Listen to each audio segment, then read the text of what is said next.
Now people are asking us, I want to give a gift to this man and to that man. Can I give a gift? It is the occasion of Christmas. And I want to give a Christmas gift to my friend. And we tell them, my brother and my sister, let me explain to you logically. You have chosen to be a Muslim. Muslim means one who worships Allah alone and considers association of partnership with Allah as the highest form of blasphemy. Do you understand? So if you're a Muslim, you believe in Allah alone, and any association of partnership with Allah is the highest form of blasphemy.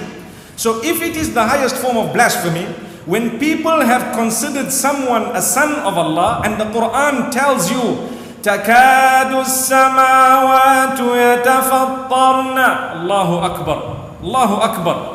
The skies are about to rip apart because of the statement that they have uttered. Allahu Akbar.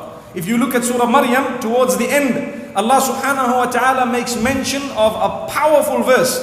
He says, how could they have said that I have a son? And they are insulting Allah by saying that Allah has a son. The earth would like to crumble and the sky would like to split because of the seriousness of that crime. And yet we want to take a gift and say, have a happy day associating partners with Allah.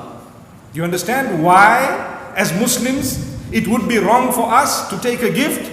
We are taking a gift and saying, my brother, you have associated partners with Allah. Allah says it is the biggest blasphemy against Him. But take this gift, it's okay. From me, I'm a Muslim. Allahu Akbar.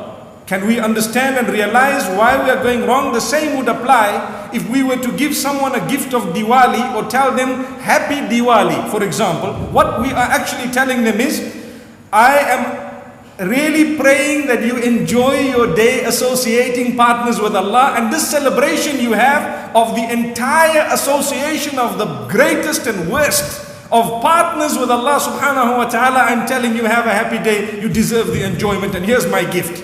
May Allah safeguard us. We would like to present a gift to someone upon their sin and crime. We'd rather change the statement and tell them season's greetings. We hope you have a better 2013. You know, a few days ago, someone said, oh, it's a very special date, 12/12/12. Subhanallah, I'm sure you saw it.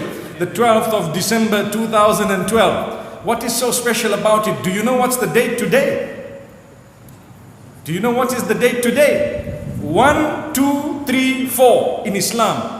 The Sharia date, the 1st of Safar, 1434. Did you know that? We don't know it. Why? Because to us a date is no big deal. Allahu Akbar. Your date of birth or death is chosen by Allah, not by you. And Allah subhanahu wa ta'ala does not require you to have been born on 1, 2, 3, 4 in order for you to be blessed. No, the mere fact that you have tried to achieve the pleasure of your Maker in one way or another, that is what is of importance. Allahu Akbar.